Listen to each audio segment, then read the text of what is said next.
Have you ever pondered over the mystery of the book of Thomas's disappearance from the Bible?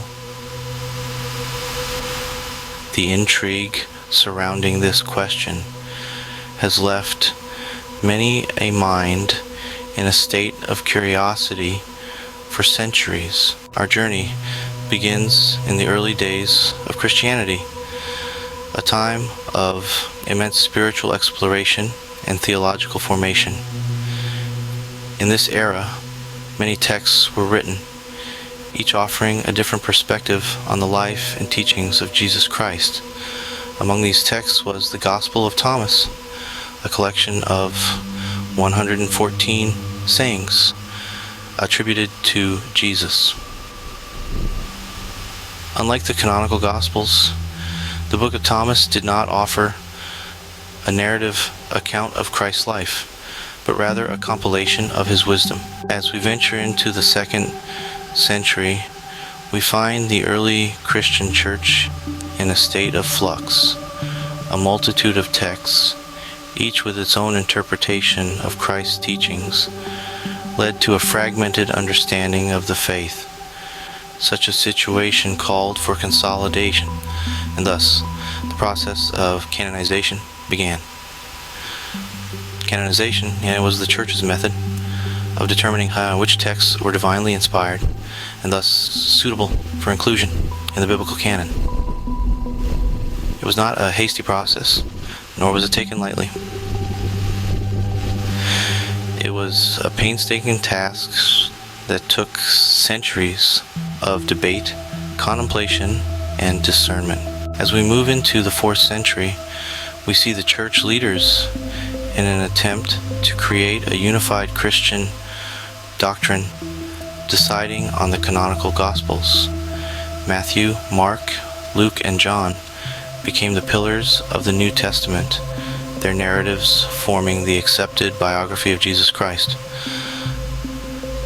So, where does the Book of Thomas fit into this narrative?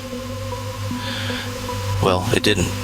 So the Book of Thomas, with its lack of narrative structure and focus on mystical wisdom, didn't align with the other Gospels' more historical and biographical approach.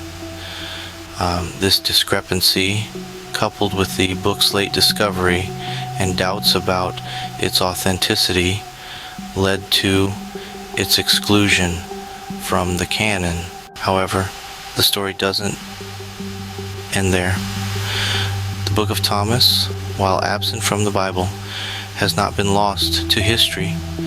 Then discovered among the Nag Hammadi texts in Egypt in 1945, the Gospel of Thomas continues to offer a unique perspective on the teachings of Jesus, and its study provides valuable insights into early Christian thought. In this journey, we've delved into the early days of Christianity, explored the process of canonization, and understood the reasons behind the Book of Thomas's exclusion from the Bible.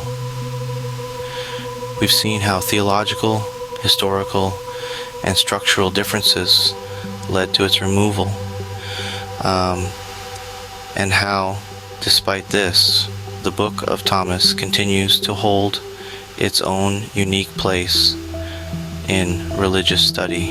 In the grand tapestry of religious texts, the Book of Thomas serves as a reminder that diversity of thought and interpretation is not only inevitable, but also enriching. Each text, each interpretation, offers a different lens through which to view the divine. And in their multiplicity, they create a more holistic understanding of faith. So, the next time you find yourself flipping through the pages of the Bible, remember the Book of Thomas. Remember the diversity of voices that once echoed in the early Christian church, and how each one contributed to the rich history and understanding of this faith.